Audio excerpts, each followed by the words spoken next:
Centuries ago, a war was fought, and Rigoria was destroyed.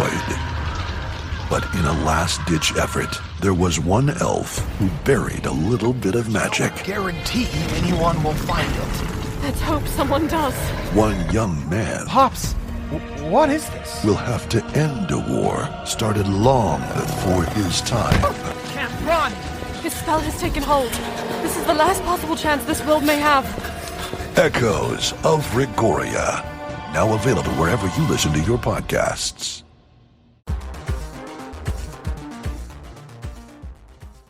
Hey there, welcome to Why We Roll, a tabletop role-playing game design podcast. We're your hosts, Chris Pickett, creator of the historical fantasy game Dance Macabre, and Wythe Marshall, creator of the political sci-fi game Stillfleet. Throughout the show, Chris and Wythe hope to amplify new creative voices. We'll chat with different TTRPG designers, focusing on the world of indie games. We take a curious approach to game design, working through a range of mechanical and narrative questions that are pertinent to many designers, players, and GMs. We hope to showcase fresh and even challenging ideas about what makes imagination-based games just so powerful. Okay, let's find out why we roll.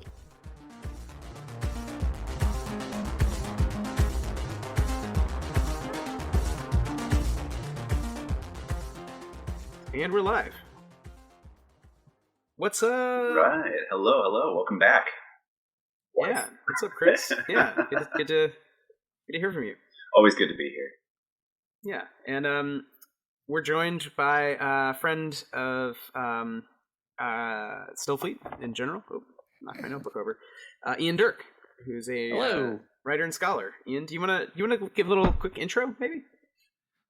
Sure. My name is Ian Derk. Pronouns are he, him. I'm pretty sure, because you can't see me, but, visuals are also confusing too. I work at a large university in the Southwestern United States. I try not to say which one because then they can claim intellectual property, which do not want that. And I've been a teacher for over a decade. And this is my first time working in a tabletop space. And I think as we're getting into in a day, or maybe in this conversation, is that I might be a little bit different than some guests because I got into tabletop games as an adult. So I'm really excited to be talking about tabletop design and game design and things and going on the journey. Yeah, for sure.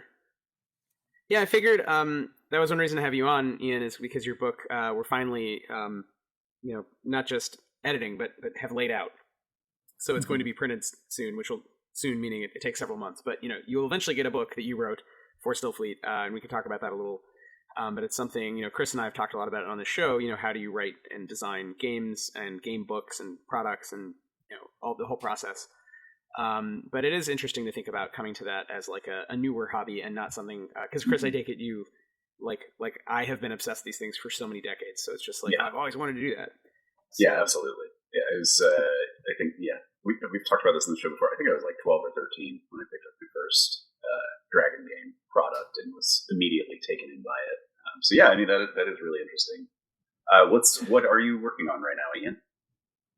I'm working on a book. We're finishing up, like Wythe said, we're finishing up a book called Qadida, which is, I guess, it's called a gazetteer, but it's kind of like an expansion on Stillfleet to have more of an espionage system with a new setting as well that's very focused on spycraft, espionage, and the sort of political intrigue aspects of Stillfleet. So it's really something that I think is not really like doing new things in Stillfleet, but really trying to move the focus of Stillfleet, like taking a focus that was already in Stillfleet, I should say, and really putting it on those like anti-capitalist, anti-colonialist themes and putting those very upfront.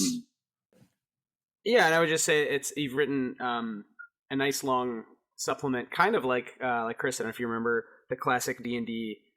There was a series that was red, and then there was a series that was blue, and the difference between them was always, it was like a conceptual difference that was kind of interesting, but they kind of extended D&D with rules and like kits, or what later would be subclasses or prestige classes or whatever. Are you talking about Basic Expert, which then went Basic Expert, Champions, Masters, something else? I think BCE. I have no idea. I think I'm talking the second edition, just the supplements. They were supplements that came out all the time that were softback books that were 100 or 200 pages that had all kinds of good stuff, and they varied wildly. But they had some, I think, the best writing and art because they were sort of like other creators getting to, there was like, I remember one was called Book of the Ninja, and it was really interesting setting where it was like, what if D&D but ninjas? Yeah. And one was called The Book of the Villain, and it was totally different. It was one of the Blue series, and it was sort of very conceptual. So it wasn't about like monster stats. It was like, how do you tell a story with interesting villains that aren't just a gang of goblins attacks you, you kill them. A gang of goblins attacks you, you kill them. Yeah. Now it's a gang of ogres attacking you. So I think there's a tradition of like taking a game and like someone else writing for it, where they're really thinking perpendicularly, if that makes sense, to the main like thrust, and just coming up with like their take. It's kind of like a branching tree thing, is what you're saying. Like, someone sees this sort of main sort of trunk and then branches off. Where looking at some of the Stillfleet mini ventures, like some people go heavily into the mystery, heavily into the sort of exploring a space station. With another one of the earlier ones, like the Rain Thieves, where it really is about exploring this sort of environmental conditions. Like, what is it like to be almost more of a survival game in a way?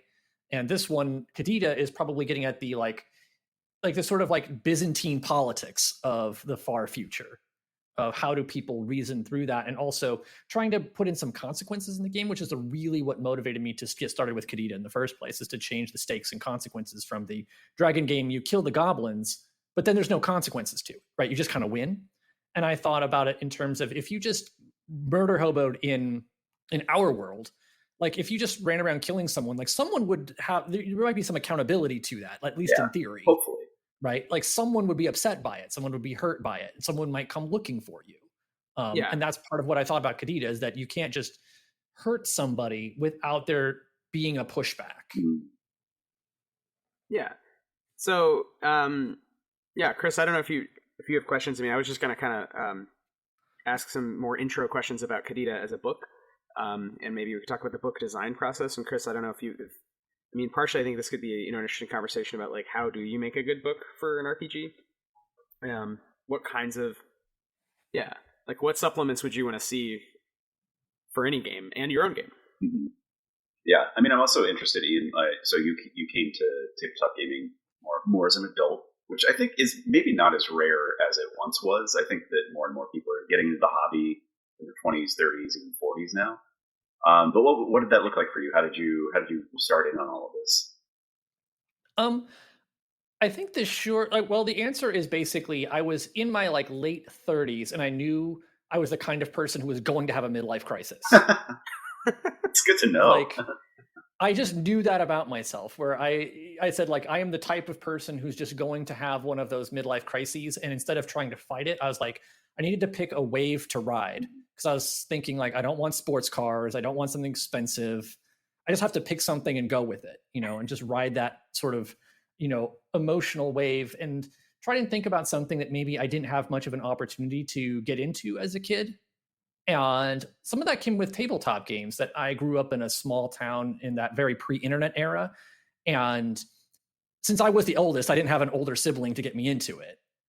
And I was in a small enough community that if you were playing the dragon game, you had like one group of people you could play the dragon game with. And if those group of people happened to be jerks, then you weren't going to play the dragon game. Right. And so I think getting older has made it a lot easier, because there are a lot more, it's easier to find people online. And I think that makes a tremendous difference. Mm-hmm. Is that you can find people to play online, and also just more people of different levels of experience, and also a wider variety of experiences. Mm-hmm. That coming into a well-established game, like when you were describing the various D&D, like Masters, Champions things, I just had the like glazed over, like, oh my goodness, where do you start feeling? But with a lot of cool things about the indie space in a way, which is what I really liked about Stillfleet, is since I was obviously not from the very beginning, but from a very early phase, I felt like, okay, I can be a beginner with almost everyone else, right?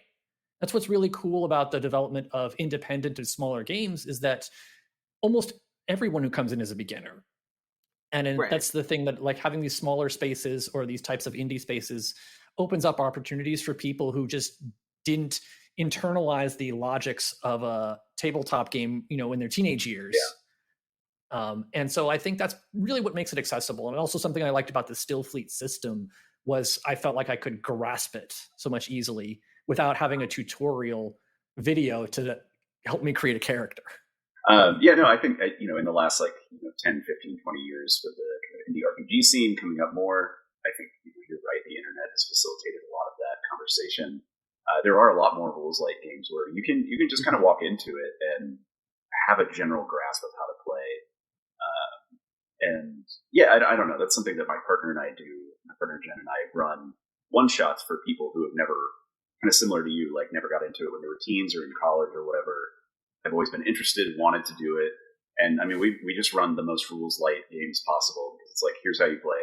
You don't have to memorize 30 pages of rules. It's one page front and back, and you just get into it, which does make accessibility much easier for, I think, a lot of people.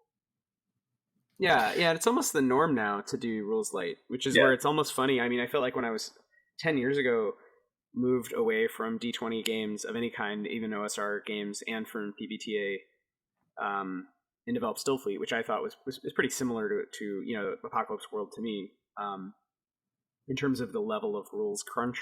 Mm-hmm. So now I would say it's probably medium crunch, but at the time it was like almost two options. It was like D&D Shadowrun level complexity or what I thought of as rules light. Now I see there is much more of a spectrum on the light end, which I am not personally even as interested in, but it's become like the norm. And so it's almost like, oh man, Stillfleet seems like overwhelming. And I'm like, whoa, this game is a lot simpler. Yeah. Most of the games, all the D100 games, all the D20 games I grew up playing and loved, the D10, the White Wolf system, which works well, but it does have a lot more scores. And it has just a lot more kinds of rules and things that can modify. So even though I like, as a maximalist, I like coming up with new ideas. So there's lots of new ideas in Stillfleet. The core system's very simple. And I think most newer designers probably, if you had to put them in one or the other category, I feel like indie trends toward that parsimony of the actual system has very few elements, so you can do a lot of things with it or whatever, but I don't see as many people doing systems with like tons and tons of complex crunchy rules. I'm sure people are out there, and I'm sure we'll talk to them on the show. It'll be great. But yeah. So I don't know, Ian. It was different if you had joined those jerks at D&D in second edition or whatever. You might have had a different idea about what complexity in games looks like. But I'm glad Stillfleet didn't seem overwhelming listening to it on a podcast. You know what I mean? Yeah, that I should, in going back a step, that I encountered it like a lot of people through the Fun City podcast and their Arc Float Cities, how I encountered Stillfleet as a system, because in that midlife crisis, I thought, and also I just have an aesthetic dislike for Western medieval fantasy. I don't know why. I just do. Like something about like swords and sorcery in that Western European sort of medieval style, it just doesn't click with me. I don't get it, right? And I appreciate what it is, but something about it just doesn't connect. And so that's part of why I was compelled by something like in the Fun City podcast by Shadowrun, because it had a lot of that stuff without that aesthetic on top of it. Right. But it was just way too complex. Yeah, Shadowrun is so complex. Oh god. I also like that about Shadowrun. It takes the silly fantasy elements, but then it's like, no, but we're a cyberpunk game too. Don't worry. Like you can be an elf, but still be a hacker at the same time, which is always nice. Yeah, I love that, and they have a political dimension even in OG Shadowrun, which obviously the Fun City crew has taken in such a great direction and like doubled down on the cli-fi and sort of political and social justice like questions nascent in Shadowrun. But even in the original game, like the fact like a dragon ran for president or whatever, it just felt in the end of history 90s where everything neoliberalism kind of looked a certain way.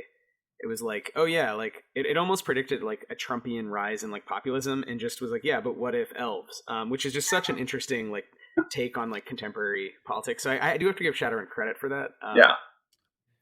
That having like a near future setting makes like the political conflicts of today a little easier to to sort of put on like our politics in a way that something like those games that are set in a medieval fantasy setting, because the politics are so different, it might be so foreign to people living in the US or Western Europe in 2023. The politics are so different to us that like how do you negotiate those power relationships just doesn't feel as connected as it might in a more contemporary setting. But I still think Stillfleet, even though it's in the far future, it's able to grasp with those things because of some of those historical analogs. Yeah, but there's a lot of analogy drawing. I mean, you're right. It is harder in that sense. That is a downside of setting something far in the future. And I think, like Chris, you do a good job with it with Danse Macabre, with the kinds of interesting narrative structures in late medieval France, and making it specific and building from there without asking people to read history books. Yeah. But you have to like think through that because it feels more distant. I think you're right, Ian. And if you have a game set in, I would say roughly from World War II, like anything before World War II begins to feel really different. Like, for one, like the racism, misogyny, which is bad in the 40s and 50s, obviously, but it's so much worse the further back, and then I think you can go up to like climate disruption has led to like serious changes. Maybe even you go all the way to like the Expanse, I think somewhere between the Expanse and World War II. But outside of that sort of window, I think games just, it's hard to do a political game. So weirdly, I mean, it's weird to say that having set Stillfleet far in the future, but that was always sort of the mission, the joke, whatever. It's hard too because you have political formations in the far future that we haven't considered yet, where you have to do, but it's also a good opportunity where you can have an imagination of something that has not yet been formed. Mm-hmm. That's kind of what I'm hoping with Qadida is that someone will come up with a political formation that I didn't think of, as a way of seeing a possible better world, I suppose. Right. Like built like out of the elements you've given them. They're like, oh, I Right. found this in here for you. Mm-hmm. Chris, how does that work? Does that ring a bell at all? I know it's such a different setting with historical fantasy. Like, Yeah. what you hope people, the work they'll do, quote unquote, work in quotation marks, like, again, not assuming they're going to read tons and tons of pages of history, but like how to use your game. And like, do you care or do you have ideas for that?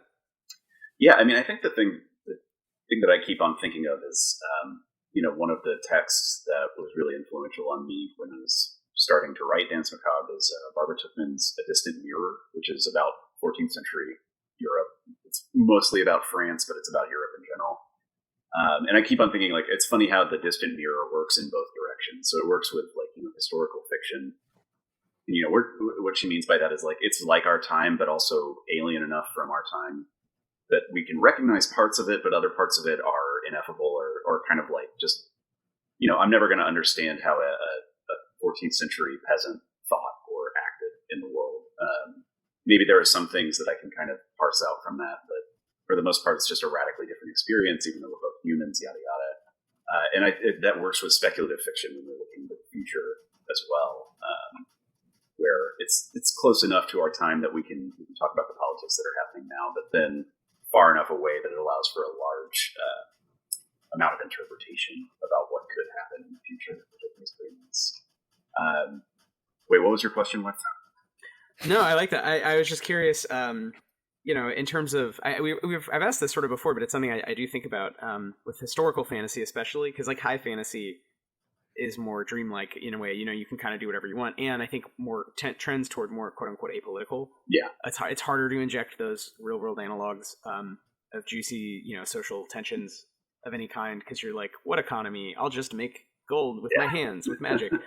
But I think like your game is there's no magic, so it's closer to that feeling of like, all right, well, I can kind of imagine being quote unquote a peasant who now is fighting mutants in this Castlevania-esque setting, but there's no like wizards coming to save me. I need to like get out there and do my thing. Yeah. But I think it's interesting to think about the political formations. I guess to Ian's point about like you can sketch out some factions, like that's a term we use generally in game design. But like, what do you how much do you care? I don't know. I guess it's just interesting. It's the other end, like you said, of the spectrum from the far future is like not even the distant past, but just before capitalism. So you're in this very different, mindset. Yeah, I think one of the nice things with writing Danse Macabre is that, a lot of the time period that I've placed it in, a lot of what we could consider modernism started at that time period. So you have these kind of like early inklings of capitalism, like mercantilism on the rise, things like that. So there are these kind of touchstones. So the way that I've kind of handled it is just make the class politics really blunt and really obvious, where it's like, yeah, lords are pretty bad. Merchants, generally not very cool people.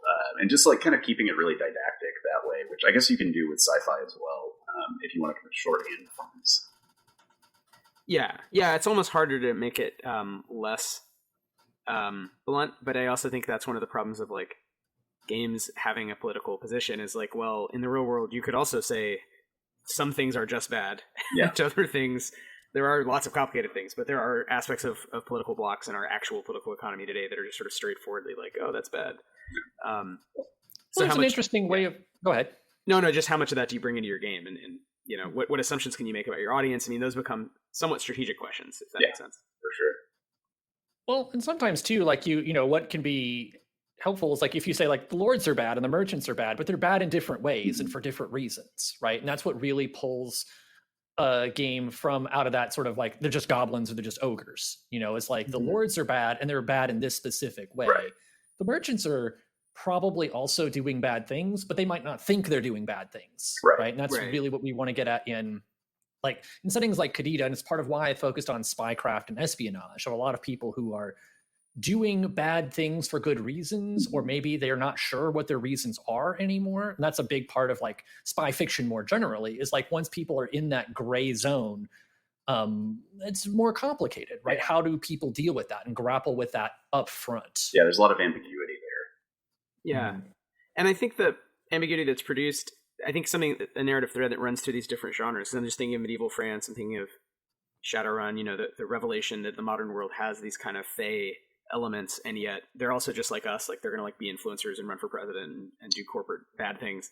And then you jump ahead to like Stillfleet, where it's sort of today in our politics, but sort of actually very cosmically zany. And I think in each setting you can kind of lean into like this is all normal, or you can say, well, there's been some sort of apocalypse in the sort of Greek and critical theory sense of there's been a revelation, a change in not that the whole world has died, but like our whole social world has died and we have a new social world to inhabit. And meanwhile, a lot of the same stuff is there. Because again, the planet didn't actually get blown up by like the Death Star. It's just like some order has passed on. Right. So like I was thinking of like apocalypse, famous apocalypse stories like The Walking Dead, right? It starts off with like people acting the way they really would, but it goes on so long that eventually people form these wildly different social formations because they just do live in a very different world than we do. So I think, Chris, like your game definitely lends itself to that, where you could imagine starting off being like, no, I'm going to do normal medieval guy stuff. Just I got to avoid some mutants. Yeah. And eventually it is more like Walking Dead, right? You're like completely different morality and aesthetics and everything. And I think with Stillfleet, I don't know. I mean, it's a little bit, we've tried to keep that tension of like, we're just on the edge of there's going to be colonialism and, that's the imperial phase of capitalism is happening and you can kind of stop it maybe. And like, that's kind of the point. But I think Qadida is really interesting because it jumps into like, okay, there's a specific area where we're already in this Cold War setting, and there it has been revolution. There is a socialist state. It isn't perfect, and there's all these different factions that have different ideas about what capitalism looks like, what socialism looks like. And in terms of fun gaming, I'll just say Ian's done a great job with the 3 ventures, the one free mini venture and the 2 that are in the book that are longer and more. They have tons of fun stuff in there. Thinking about how to like mobilize those to get people to like make different choices. And there's a lot of factions. There's like 42, I think, or something like that. There are 41 factions, and only one of them is not playable. And I think is the way to get at it. Or like 2. I think the Spin Wraiths and the Fists of Siloth. You're not really supposed to play as like the fascists. But I think the others all have like stats. If you wanted to, they give you some social advantage or disadvantage. But very simple. There's not a lot of rules. It's more just like, hey, there's actually. Kind of like in the U.S., if you're not one of those people, it's like everyone's either voting for Biden or they're voting for Trump. There's 2 parties. If you're like a little more complex about your analysis, you could probably come up with like 40 blocks of, you know what I mean? Like there'd be like kind of tech libertarians, like survivalist evangelical libertarians. You'd have like this kind of spectrum matrix that would be pretty complex. You can Google that and see one of those pretty easily. It's a thing I confronted, and maybe you two would have different perspectives, but like sometimes when I had the idea of a faction, it wasn't that you were, say, part of the Spin Wraiths or the Fist of Siloth, which are very fascist leaning, but the idea that you could have an association and have been like a former member of those. Right. So I thought that would be an interesting character development, especially in a longer campaign of like people would treat you like you were part of a fascist group and like sort of thinking about de-radicalizing, right? Part of why I was wondering about like the idea of you had this association and character arc is getting out of that association. But on the other hand, if you offer people the tools to say, play as the fascist, like, does that encourage them to do so? Right. And that's maybe where I have as a perspective of where, is that line of like, do you let people play as the fascist character, maybe trust them to do the right thing, or do you just sort of shut off that tool? Yeah. It's not that simple. It's a big question. I mean, I think I've harped on this before on the show, and I'll do it again. The history of Games Workshop is a good example of how that has played out in real time and space. Where it's like, these are the fascists. We're making fun of them. We're having a good time. We're punks making war games, making fun of fascists, and now it's just like selling fascism, for a lot of money, really. Yeah. And thinking of new and cooler, like literally just big fucking guns that the fascists could have, with skulls on the gun. It's like a skull on the gun, a skull on your helmet. Like, it's so over the top. Which, yeah, it could be parody, except one of the problems with that, I think, from a ludology perspective or whatever, you know, is like, you're asking people to be that character, and unlike what Ian just said, you're not doing the American History X. Like, you're not saying you're an ex Space Marine. You're saying no, you're a Space Marine. You're a Space Marine, the God Emperor. Right. So I think they maybe missed a step if the punks wanted that to be a critique. I think they definitely missed a few steps. It's also hard too in that Games Workshop Warhammer 40K world where it's like you have a world where like everything else is also terrible. Yeah. Right. That's, you know, where it's like, it's not that, you know, where you have like just a bunch of other species that are just basically kind of like, they're all goblins, they're the orcs, they're just all trying to kill you. Right? They don't really have much of a culture or history. They're just like, we're just gonna kill you. So, which again, like part of it is that war game. There's also a difference between maybe like a tabletop role-playing game and like a war game. Where you're just like, you just have, you know, I just have dudes and all I need to know what is color of my dudes. Yeah, but they have backstories which are hilarious. Chris, I don't know if you've read these as more of a war game person than me, but I remember going on a Wikipedia hole or something. It wasn't even like Wikipedia, right? It's like the fan wiki for 40K, or maybe the official site. But they have like great sort of it's like reading about like Catholic schisms in, you know, before the Reformation, but all of the different Space Marine companies and how they beefed with each other over time. So it is interesting that, like, on the one hand, I think you're right, Ian, that most players are just like, what color are my dudes? So my faction is just blue. It's like kind of meaningless. It's blue with a cool skull. Like, you could have any politics, and, you know, I think like many of us admire some of the art in all of these games, whether it's D&D or 40K or whatever. But I do think there's people who get really into the like, oh no, the whatever, like Nighthawk Brigade separated from the Solar Legionaries 15,000 years ago, and all of the things I read, because I was sort of searching for it, they all were exactly what you said. Their storyline is always like, we are the baddest ass dudes who've killed the most dudes, and now we're gonna kill even more dudes, with like very little sort of thought to like, do any of these people have hobbies, or like, you know what I mean? Like, how else does politics work in this universe? I've spoiler, read, it doesn't. I've never read any of the Black Library books from Games Workshop, because they do have their own publishing arm that just puts out novels about, and short stories about the characters and about the factions and the legions and all of that stuff. I've never read any of those books. I have read a lot of the, similar to you, like the Wikipedia, like fan wiki pages, and it's all plot. There's no real character development or growth or anything like that. It's just like plot after plot after plot. But I would actually say that as a former 40K player, most people take that narrative part pretty seriously. They take it to heart. Oh, really? And will, it'll. I think it does ultimately boil down to like, well, my guys are green and your guys are blue, so we're going to blow each other up now. But I think the hobby aspect, a lot of people will bring that kind of narrative structure into how they paint or how they construct their army or whatever. Right. So they're aware of it. They have a sense of the backstory and the lore. Yeah, I mean, I would say that the lore is probably one of Games Workshop's biggest selling points, really. But that and cool skull guns, which are pretty well, it's a way to introduce people to an idea like wargaming without the complications of actual history. Yes. In that, like, there's plenty of war games that are like, oh, you could play as the Nazis, which there's a whole bunch of World War II games that people are like, if I'm playing as the Germans, like, I am the fascists. Talking about, like, I think Rob Zacny had written about, like, war games about the Civil War. And it's one thing where you're playing the war game just to be like, okay, I want to see how these tactics and things work out when the political issues behind them no longer matter, right? Where they're no longer relevant. But when you start thinking about, like, the idea of, race and racism is very alive in America, like a Civil War game takes on a different thing. Right. And you can't just examine, like, how could the Confederacy have won at Gettysburg without, like, really getting into the cause of the Confederacy. Yeah, and why you would want to walk through that as a narrative structure. Like, why relitigate that? Because to your point, like, tactics can be fun, and we've all played video games where it's pure tactics and it's fun. But to relitigate something where there's people sort of that vile, and you're to inhabit them with no, again, you're not flipping it, you're not changing that narrative and saying, oh, they're reformed or X or whatever complicated anyway. You're just being like, yeah, let's just straight up do it. I'll be Robert E. Lee this time. It's kind of crazy to me that that those games still exist. I know most games I think, and I grew up with, were more sort of quote unquote apolitical. Like D&D was presented to me as just, yeah, they're goblins, they're purely evil. It's a Tolkien-esque dreamlike universe. It's not real. And I think the OSR was partially about adding back the reality and then discovering in doing so, oh wow, then you add back all of the bad parts too, and you have to decide how to orient yourself. Like, do you even mention that?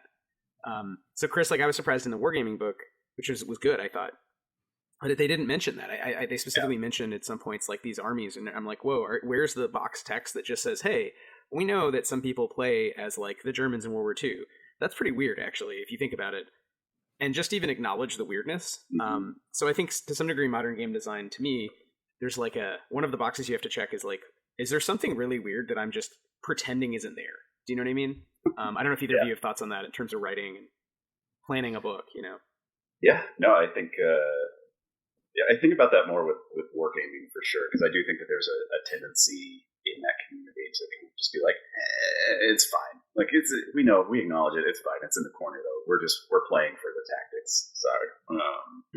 Which, like, having gone to a couple of historical wargaming conventions, like you do see a lot of that, especially World War I game or World War II, or like games that are set in like the quote, I'm air quoting for the podcast, American frontier kind of things like that. Oh yeah. Like, do you really want to recreate these narratives? But here we are doing it. Yeah, I don't know. Is that something, Ian, that factored into when you started writing Qadida? I think there's a lot, and talking through, it was so hard to really get at the idea. Yeah, I guess the short answer is yes. On a small level, one of the things that I really had to consider was the use of violence in the much smaller scale, in that one of the things that's true about a spy setting or espionage is that the violence is so much more intimate. So I thought about not just the politics in the bigger sense, but also the politics of violence, in that like killing somebody with a magical fantasy sword of power is very different than like killing somebody with your hands, or even just lying to them. Like building up a friendship, building trust with somebody, and then knowing you are going to betray them. Like that is what you're going to do. Where you get someone to have a real love or affection towards you, and then you're going to flip them around, because that's really what a lot of actual world and a lot of the work that inspired Qadida, that's what it is, right? It is trying to betray people in a very personal, intimate way. And there's also a lot of discussion among the playtesters who were really kind about the politics of having torture as like a class power, right? In other words, something you can just do. Like lots of tabletop games will have those like things that work narratively or something else. But when we think about the ability, once something becomes like a power in Stillfleet terms that you can kind of just do, it might encourage players to do that. And we had to consider, we wrote a little bit to say, hey, the torture in this game doesn't work like torture in real life, right? It's not good for getting information. It's not effective it's not as effective as it is in movies and TV shows. But given the setting that we had that dealt a lot with state violence, right, and political violence, not having the idea of torture in there felt like that would be running away from the politics of that type of setting. Yeah, and I think you brought that up, like, because there's 40 or so factions, so it's set on a domed city on a world that is basically a dwarf planet, but it's a dwarf planet made almost entirely of osmium, which the lore for the lore heads, is that it's constructed by advanced aliens, right? There's no way. Osmium in nature is the densest element. So a world roughly the size of a big asteroid or dwarf planet, Ceres or Eris or something, but that was 99% osmium with just a shell of regolith, dust on the outside, and then this domed city's on top of it. And it's a mining colony, right? That the company set up, the company in the game, half of which now has gone anarcho-socialist. So there's like half of it is free, and the other half is run by the company. But that obviously this planet was set up by aliens as some sort of trap. I mean, that no one knows. But the company in the meanwhile was like, "Yep, we're just mining, rocks because we can." But if you had that setting, then you would basically have gravity that is Earth-like. So it's right around 1G, even though it's real small. So it's kind of the Petit Prince like thing where you're big compared to the world, but the world's still it's still plenty big enough.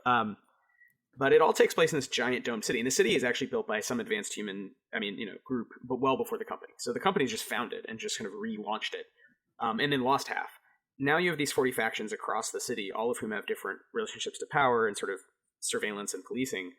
And yeah, there was that sense of like, what is a class in a game, and how do you? Okay, if you're not trying to incentivize people to do murder hoboing, space marine stuff, and it all takes place in this urban espionage setting, then you have to have powers related to things that would happen in the cultural tropes the players and GMs are coming in with, like the works of Jean Le Carre or Ludlum or whatever, right? Or the 007 books and movies. So, you have to like flag those and when they could be really problematic and like weird, especially just at the table. Like even taking out capital P politics, just it's weird interpersonally to have like really severe stuff happen. And so I think Ian did a great job, sort of thinking through that. So just another shout out. Yeah, I mean, part of it was fun too, was like trying to think about the classes and building character classes that would be effective, and especially in the world of like in the universe, or sort of in the created fictional world of Stillfleet, that would not be underpowered compared to the other characters, right? To have those social powers and things like that, and that was one of the big playtesting challenges, and also sometimes trying to try and not like to fill in or to maybe sort of take different directions for builds, like how would someone might spec a character. But the one that really took off was a hook, which is almost like a detective class. Like their job is to solve mysteries, navigate factions. We have a scrubber class whose whole job it is to cover up problems. Like you did a little bit too much, you did a little bit of accidental murder hoboing. You need someone to kind of be the, Mr. Wolf who comes in and takes care of it.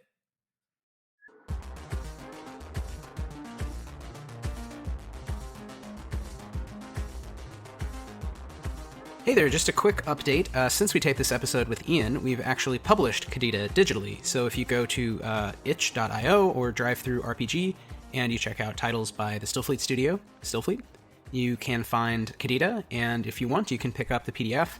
It's really gorgeous. I think the book came out very beautifully. It's also longer than we anticipated, so you're getting more extra bonus stuff that we hadn't really initially planned on, but Ian and I thought, we just have to put it in there. So yeah, I encourage you, if this episode, has stirred anything inside you, just go check it out. You can also check out our website, stillfleet.com. That will have more information and links if you want to check out the PDF. We really appreciate everyone who supported us on Kickstarter. We are currently working on bringing the book to life in print. It is, as I speak, Lunar New Year, however, so we don't really have any new news there. We just sent the files off, waiting to hear back. But it is going to be a beautiful book in print as well. We promise, if you like The Reign of Thieves, it's going to be like that, but full of spies, even longer. And possibly weirder. Yeah, let's just say it. It's weirder. So if you like the span idea, the haunted DMZ sort of Chernobyl feeling vibes. If you like spy stories, I love Slow Horses. Pretty obsessed with the Bond movies. And really, if you like politics and you like thinking about these things in a very fun, silly, goofy, appealing way with your friends, not annoying, then Stillfleet's a great game for that. And Qadida really makes it much better. By offering all kinds of new rules and a lot of fun ideas for stories. So big shout out to Ian. Thanks for being on the show, and thanks for the book. We're very honored to have published it. Okay, thank you. Bye-bye.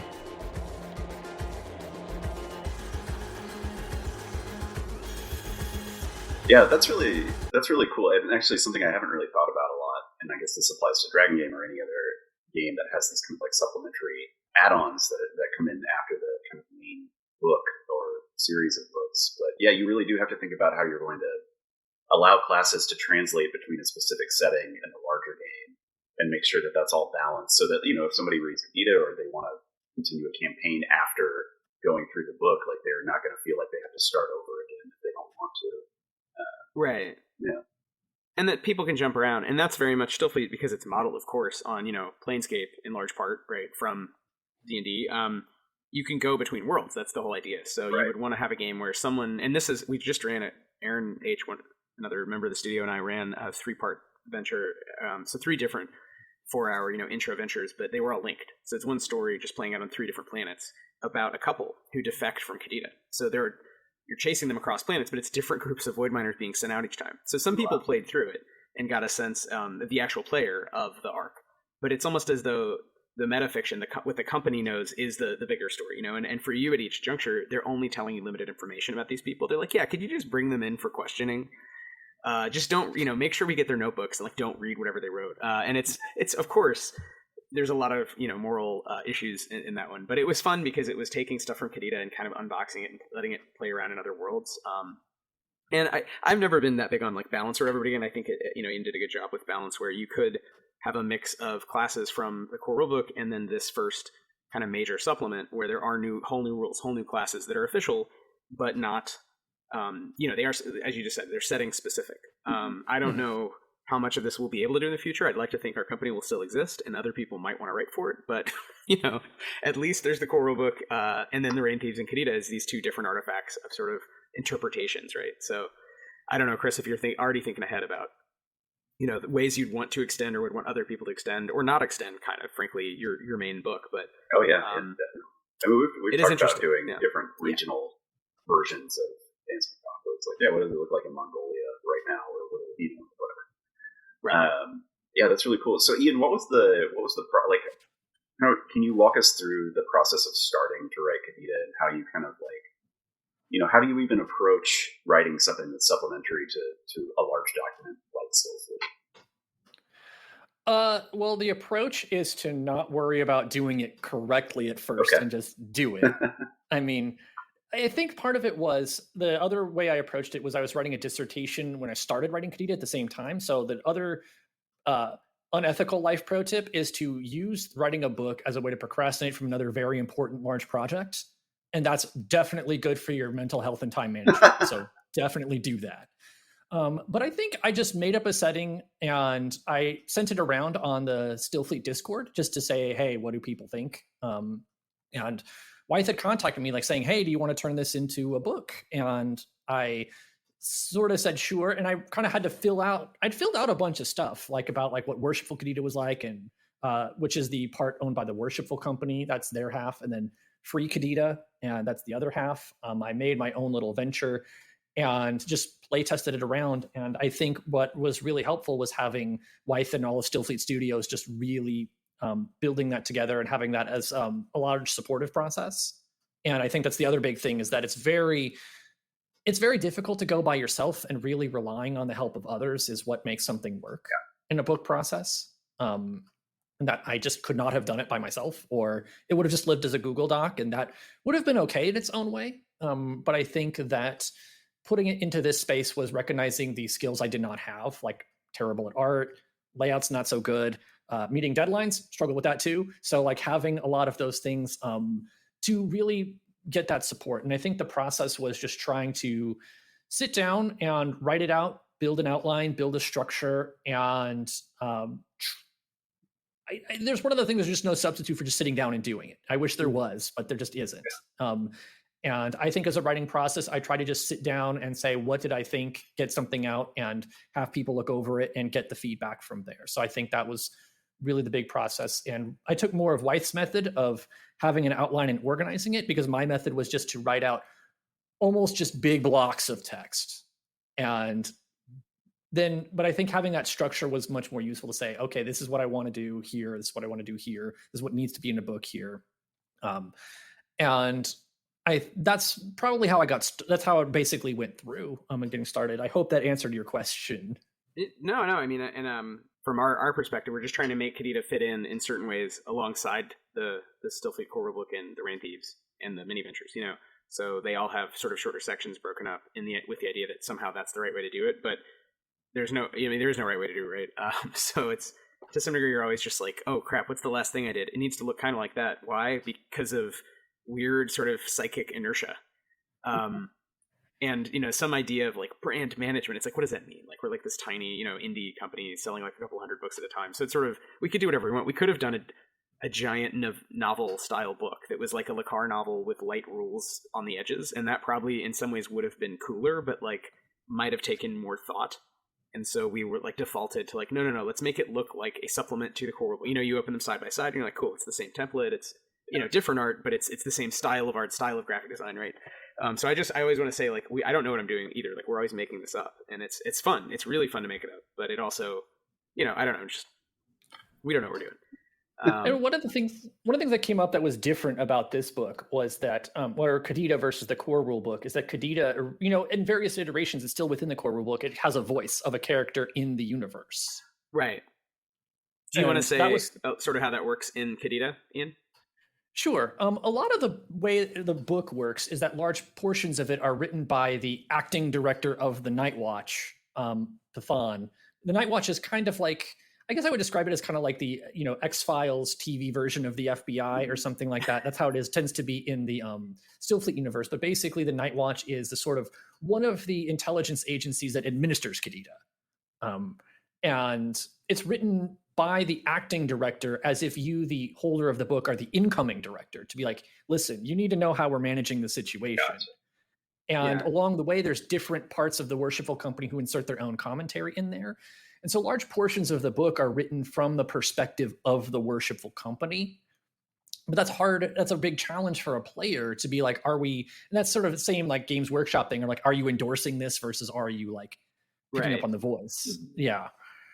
Should I share a comp? I mean, Okay. it's super early, so it's and obviously for the podcast, we'll just have to describe it. But I don't know, Chris, just out of curiosity, would you like to see what we're working on? This is I would love to. Yeah.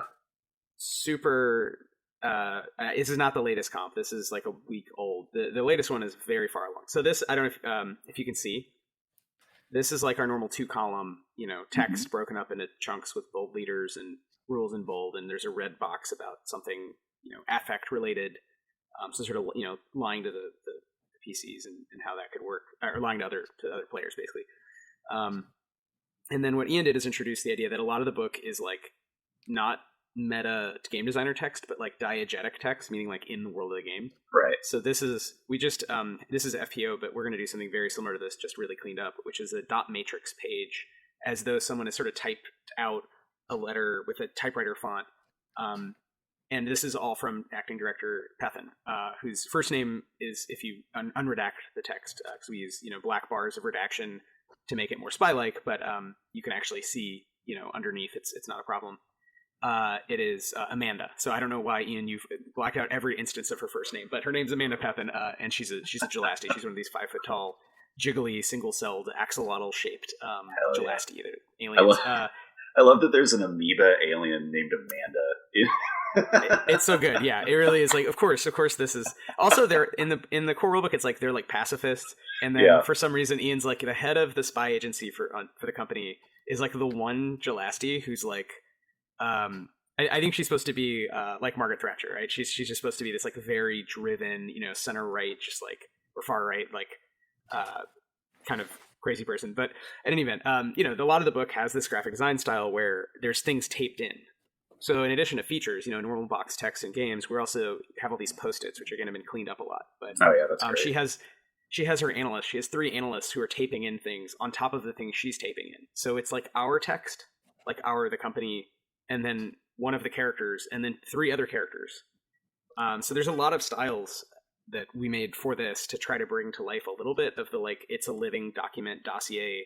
Incomplete, maybe this is wrong, like maybe what you're being told is a lie. So I don't know how much that helps, but that was all to circle around Ian's point. Maybe you can't trust the information. I mean, what does it mean to have an unreliable narrator telling you how to play a game?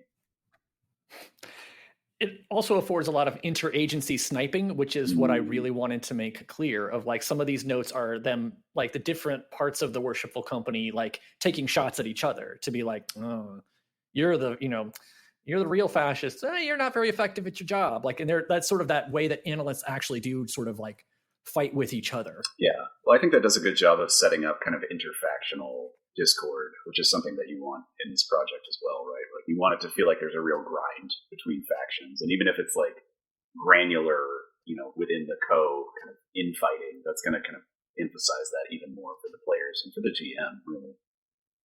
Right. Yes, go ahead, Ian. I was going to say, like, part of that, too, is to give some space for players that might struggle to figure out, like, how do I resist the Worshipful Company because it's so big? Mm-hmm.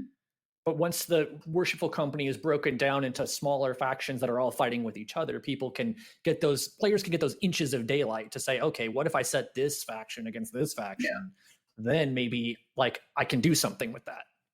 Right, and this is just one instance. There's a few of these throughout the text, but where the first analyst has said, well, here's my thought on the stupid idiots that we supervise for the company. And then the other analyst has said, well, I disagree, actually. So it's kind of lightly gesturing at the company is not only not, actually omnipresent or omniscient, they also are not homogenous, right? The company isn't one thing. It's lots of people who share some level of ideology that allows their kind of center-right extractive project to continue, but they can also be broken up into these different formations that have sort of disagreements.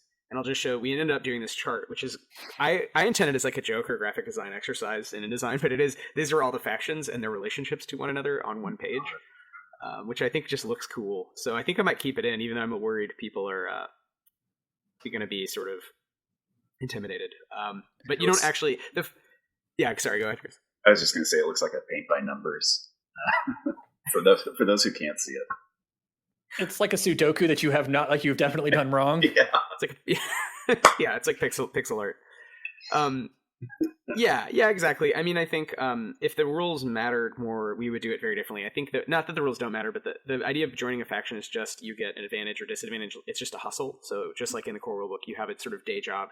Here, your day job is interpreted more as like a day tendency. You know what I mean? Like you have a general political thing you do, social group you hang out with, and that gives you some very relatively minor score change. But the main thing that Ian added, which I think works well, is sort of point effect rules for factions. So you can gain social status effects, which are almost always faction related. Some are like pan faction related, like everyone hates you. But basically the social status effects are like one faction, you've really pissed off these people. So every time you see them, they're going to attack you or they're going to demand something from you. And you could sort of accrue them kind of like diseases in Oregon Trail or like roguelike games, you know? Yeah. There is a roguelike. There is a roguelike that does that, Caves of Qud. Yes, yeah. It's one of my favorites, but it's not a super robust system, but it's basically like if that faction hates you, they just attack you on sight, kind of thing. Right. But I love that. I love that. Trying to hustle different factions, trying to see how that goes. I also miss Mercenaries. Yes, Mercenaries is so fun. I love Caves of Qud. I've got to try Mercenaries. Dwarf Fortress I tried because Mike Rignetta likes it, and I found it unplayable. It was like this is too much. It's too much for me. Caves of Qud is great. Oh, you're a big Dwarf Fortress fan? I could see that. I like Dwarf Fortress a lot. Caves of Qud is my favorite of the genre for sure. Dwarf Fortress is great. All this art is just for placement. So these aren't the actual files. These are like super fast. I didn't even bother removing the layer of background. I just wanted to see where it would go. Transparent. This is super early, but all this art is actually done. A lot of the art in here is now done, and this is just a week old comp. But we've played around a lot in this book with overlapping stuff, and in part, Ian wrote a lot of tables. I will say. I remember you said your wife called this Ian just writing tables for an entire book. Yeah, she would look over my shoulder and she's just like, there's just tables after tables after tables. And I'm like, it's not that many tables. And then I look at the book, I'm like, okay, it is a lot of tables. Like just a lot of tables.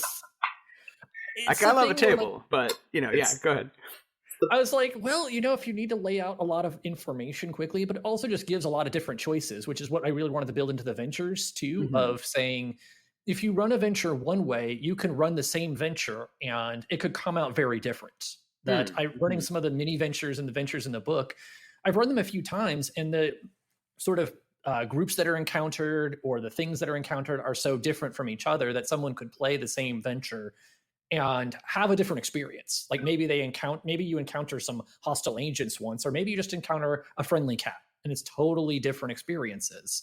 Right. And it also lets people get into the factions and politics in different ways, because sometimes people, like different groups of players, will encounter different options. Yeah. We just added, actually, there are fungal cats called menchi. So they're basically cats, but they're motile fungi. So they don't have orifices. They just are sort of, it's like a cat made of like a Giacometti kind of clay, like a kind of skinny, lumpy cat, but with no openings, just sort of cat shaped. But they act like cats in Qadida. They're one of the only native life forms to this rock, or maybe they're not native. I forget, Ian, what you said, but they were imported because a domed city has a problem of brain rats, the sort of telepathic rats that mind control and serve the horde. Like to sort of serve the horde of rats, which Float City fans will recognize. But they needed something to control that, and something that had. This was also inspired by one of Wythe's species, the Engen, the sort of cactus people. And I had thought about, like, if you had a sort of fungal brain that was distributed, could you be mind controlled? And so that's where I came up with the idea of something can't really be mind controlled if it doesn't really have a mind that can be read or controlled. Sure. And so what would hunt a brain rat is a cat without really having much of a sort of brain that could be controlled or grabbed. Right. It's a cat, but not a cat. It's a fruiting body, and the actual organism is this mycelium throughout the parks in Qadida. a non-hierarchical sort of a non-hierarchical being would be harder to control. Right. But so we just added, so last night, Ian sent me the last text I think we're adding to the book is a table about Menchie because we had space, basically. Like we have this little space here, but we also added this page because of a essentially formatting thing where we really wanted to not add more than like a little bit. So Ian wrote like, the beginning of a section on pet shopping and how everyone loves these Menchie, but he didn't actually write the whole section because we already had this memo by Pethin, the diegetic thing, and we're just slapping on top. So this book has come together a little bit differently than some of the past ones, but been really fun, where we're kind of going back and forth about, we're trying to stay in scope, but also allow ourselves to add like, a fun idea here, a fun idea there. And we both really like cats. So Ian and I, and Gay, that's kind of been a big joke of just like, well, I guess we have to add some more cats. We got a fourth of a page left. Yes, we have to. I mean, you have to, right? You have to, yeah. Yeah. Absolutely. In one of the mini ventures, if you don't try to pet the cat, it is an automatic lose condition. So it does say that in here. So I don't want to share too much of the book since especially this is such an early comp, and there's so much more art done now. So I feel like we should have Ethan back on at some point and look at the art. But definitely. I'm gonna stop sharing. Ethan did a great job with my my very incomplete art descriptions of like, I want a Gelasti that looks like William H. Macy in Homicide. and we had a meeting once. He said like, oh, I found someone on the subway who just looked exactly like that. And I was like, I feel sorry for the person who looks like an axolotl William H. Macy, but all right. But you also kind of want to talk to that person. Like, what's their deal? Yeah, I want to know that person for sure. God. That's horrible. I like Vex. Thanks for joining us. Vex has pointed out the what hunts this is a great question for world building. I think that's really smart, and I think that was a fun way. I'd forgotten that was the sort of origin of Menchie's beyond the meta level of you just really like cats and wanted this to canonically be the one Stillfleet setting with cats. But I know I love that it was actually a thoughtful way of saying, oh, how do I link it to sort of other worlds and other game elements? So it's not closed off, even though it's a dome on this rock sort of in the middle of nowhere. Because of the Stiffworks, right, and because it is part of the company, it is connected to all these other worlds. So it is very much a metaphor about divided cities, and in general, kind of the politics of feeling like there's different territories, there's safe and unsafe areas based on your political affiliation, which feels very, very real, right, and a source of tension in games that other games for sure exploit, but is not a central premise to me of like D&D. I mean, not again to knock it, just it's not a huge piece of that sort of world game cosmos. Right. So it was fun to meditate on. It was fun to link back to other parts of Stillfleet, and I'm really proud of it. And I hope the final book is something we can, whatever. We'll might have to talk about it some later point down the line. But Ian, thanks again. I just wanted to sort of have you on and let you chat about that. I can't wait to play a recreation of Andrzej Wałowski's Possession set in Qadida instead of 1981 Berlin. This would be a great setting for it. Yeah. I mean, you've already got it started. Like you've already got walls and exactly. like a sort of zone in between. You can hop out, decide. You can even decide where you want to start. Does that start in East Germany or West Germany? It's in German Democratic Republic. It's in West Germany. Okay. Sam Neill's character comes back maybe from East Germany. It's hard to say. Anyway, all it needs is some divorce, trauma, and cosmic horror, and we got Possession in Qadida. It would absolutely be in the spirit of Qadida to borrow in a not legally actionable way from other, Cold War fiction. Yeah, just say this is what we're doing, which is really the start of Qadida. If you want the more specific thing, I was reading Strange Skies Over East Berlin, which is a great, unfortunately out of print comic, which became Strange Skies Over Free Qadida, and it is not legally actionable. It's different enough. And it's very different. I mean, in the same way that you borrowed it points from Le Carre or Fleming, or many other writers, and I think of my own influences and the things I've added. And so in the chapter I wrote was about the DMZ, the place where there's been so much hell science, so much sort of quantum physics hacking, psionics, effectively magic, has broken down physics along this strip, this sort of like whatever 12-mile tall by half a mile wide strip of the city, that it's a DMZ, not because either side wants to give it up, but because when you go there, you might fall through time and space or like become a different person or just die horribly. So, I was writing that, and it's very much influenced by, the Arcady brothers and Tarkovsky and the idea of all of the pre and post Chernobyl, Soviet SF about, in a way, you think about it, industrial pollution and the failures of industrial modernity. That's very prescient, but also, just fun, other kinds of fun things, Aeon Flux and like, how do we just get like the weirdest stuff in the setting and still be true to it and kind of link out to both halves of Qadida that Ian had written. So I think we all, it's always fun to kind of talk about influences, and I appreciated, again, not being the writer, because I love that, and I love just working on the design and editing, and getting to see like Strange Skies over East Berlin and be like, oh, this makes sense. Like, it's not Qadida, but I totally get how you derive Qadida from this graphic novel about the Cold War. Mm-hmm. And now I gotta check out DMZ. I've heard this. I feel like maybe Vex, you've told me this, but the comic DMZ, it is a good one. I haven't read that either. I'll have to check it out. Yeah, I like it. So is the DMZ in Qadida, is that a demagicalized zone, or is it a? It is. Actually, the chapter, it's called The Span. So Ian had come up with this concept, and I asked Ian if I could write, a chapter that was just lists of stuff in the span, basically. So it's really at the heart of this book is a lot of these kind of random tables. It's very OSR-y in that sense. It's really meant to be, as Ian said, it's a manual for GMs to run lots and lots of versions of kinds of spy things, and you can take it in different directions. But so the span is really weird, and so the ones I wrote are pretty weird. But it is technically, let's see, what is it called? It is a quarantine zone and a quantum haunting zone. So it is called a demilitarized quantum haunting quarantine zone, or DQHQZ. Yes. Rolls off the tongue. Yeah. It's so short. Yeah. I think the thing is probably Free Qadida probably has a much longer and more specific style name in the way that sort of that Soviet bloc or Chinese area communist would have a very literal interpretation of exactly what it is.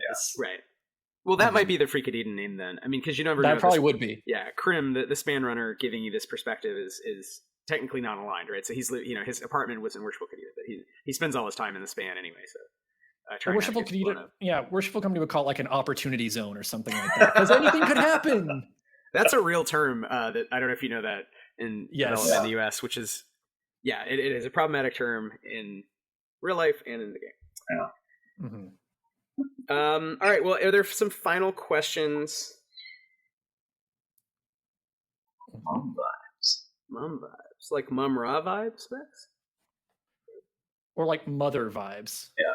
For the podcast, those listening, Hexadexagon has said, I wish I could remember what comic had an alien Leviathan with mum vibes, MUM-5s, because that was a Stillfleet character for sure. I don't know. Leviathan with chrysanthemum vibes? We gotta have Vex. I mean, Vex is a brilliant game designer. They have a lot of good ideas and good questions. A matronly, yeah. So mum like mom, telepathic and matron. Any last questions? So, Ian, is there anything we didn't cover? This is not, again, to pitch. So this was a Kickstarter we ran last summer. So it's now the end of 2023. We ran it in the middle of 2023. The book is going to come out very soon as a digital object, and then who knows, some months from now as a book that then gets shipped out to anyone who ordered it. And we'll also have extras. This time we printed a bunch more, so we'll have more to sell than just the ones that were sold in Kickstarter. The Kickstarter price is always the lowest price, because otherwise, sort of, what's the point, right? We're trying to be nice to people who bought on Kickstarter. But right now, actually, we're not even really selling it, so it's just a matter of kind of talking about game design, and I appreciate Ian. I just want to kind of congratulate and talk to you, because we hadn't touched base in a while in a serious way, but for extending the game and all these things we talked about, thinking through from classes to factions to the sorts of stories you wanted to communicate.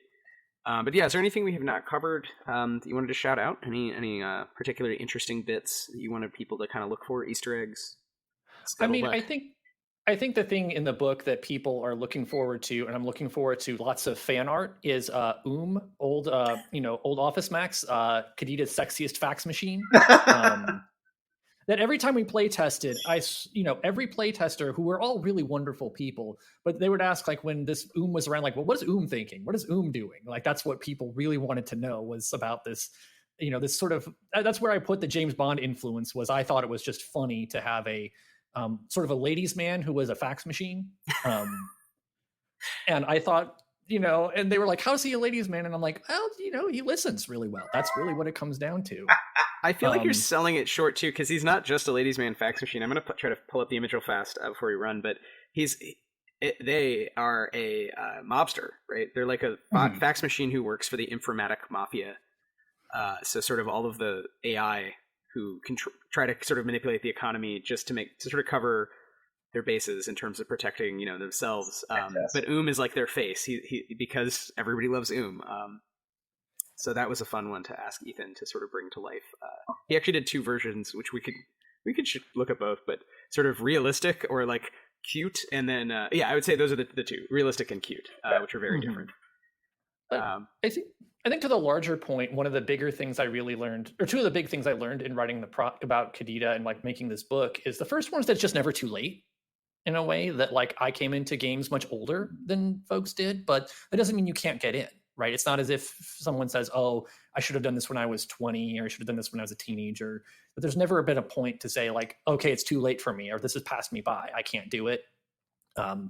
That's a thing. And I guess the other thing is like how much, it's so much better when you don't do it by yourself. And that's a big thing that I learned too, that trying to write stuff like trying to write dissertation or academic research can be a lot of solo work that can be very lonely and also just very really, really hard. And this was so much of a better process in every way by having people who really cared, and also just trying not to do it by yourself as much as you can, and recognizing that even my wife was looking at tables over and over again. Like I try to get her to look at the tables, and that made a difference. And we had Wythe editing. We had Jet, Jet, who was also part of the Stillfleet studio editing. And I could talk with people about it in Stillfleet Discord, and just recognizing that I didn't have to go by myself. So if people are listening and they have an idea, the best thing to do is to really get people with you and to find people you trust to give you feedback, get started. And that's just a good place to start, is to recognize you're not alone. Oh yeah. Yeah. That's a really good point. And that's one reason we started the podcast, even, Chris, I would say, right? I mean, is to just have a place to talk through game design, because it's fun, but also it's helpful to bounce ideas off of other folks and not feel like your hobby is so, weird and idiosyncratic that only you can sort of do it. Don't live in a void. Yeah. And, it is community production that creates something as sexy as this fax machine, which I'm sorry for the folks listening on the podcast later. I'm sorry you can't see this. We'll have to put a link in the show notes or something. You got to see this fax machine. Yeah, we may have to do like a special drop where we just share some art by Ethan and credit them. But yeah, I mean, Ethan did the 2 versions. It's a fax machine that's realistically a fax machine, but a mobster. So it's a fax machine wearing a huge gold necklace. And with a watch next to it on the little parts. I love that the watch is like dangling off the table a little bit. Yeah. And has stats. Is statted out and can move around. And then, the original one that we thought of was like, okay, clearly the fax machine is like a little human, sort of gnome-sized like body. Look at that jaunty little step. Oh yeah, we need to add the emote. That is a good point, Vex. Just into the Stillfleet Discord. Yeah. All right. Well, on that note, Chris, did you have any last thoughts, questions? This has raised questions in overall for game design as usual, which is always good. No, nothing else from my end except to say thanks for joining us, Ian. It's been great. I'm very excited to look through Qadida when it gets a little more polish on it. Although I'm sure I could probably just look through it now. Excited to play through it. Excited to run it.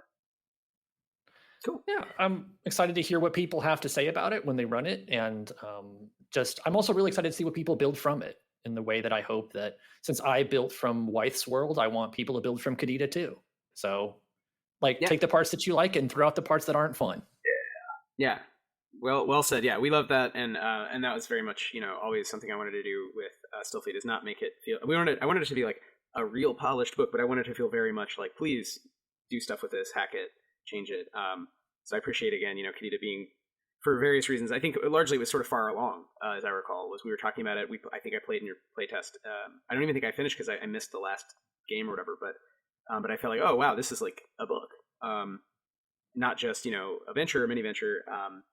So thanks, Ian, for kind of working with us and taking that forward, and showing, even internally showing us how we could extend the game and work with other creators and develop new ideas and new products. So as we're all learning together, that was like one step. And I fucking love spy stuff. I was never gonna write my own spy book, but I was really glad when you sort of wrote one for Stillfleet because it felt bang on. It felt like something I would very much endorse and just was never gonna get around to. You know, there's too many.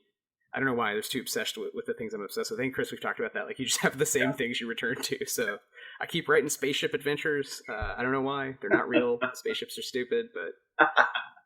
Spaceships are awesome. Spaceships are awesome. Yeah, they're great. All right. Well, that's some reasons why we roll. How about that? Can I forget stuff? And the banjo music starts playing. We need Sam to do a banjo song. I mean, I play banjo. We don't even have to. You don't know that? So many talents over here. Keep dropping them on you.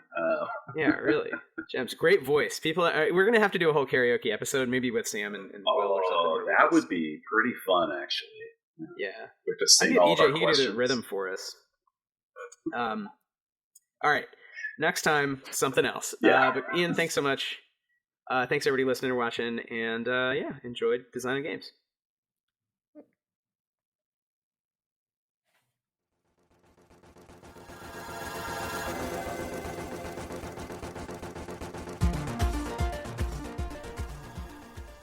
Thanks for listening to Why We Roll.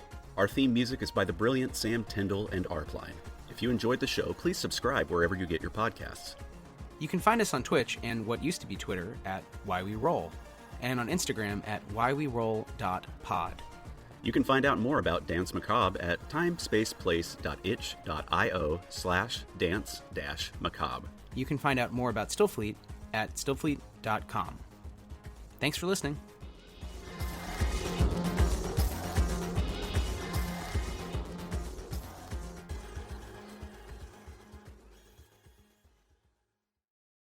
Centuries ago, a war was fought, and Rigoria was destroyed. But in a last-ditch effort, there was one elf who buried a little bit of magic. I guarantee anyone will find it. Let's hope someone does. One young man Pops, what is this? will have to end a war started long before his time. Can't run! His spell has taken hold. This is the last possible chance this world may have. Echoes of Rigoria. Now available wherever you listen to your podcasts.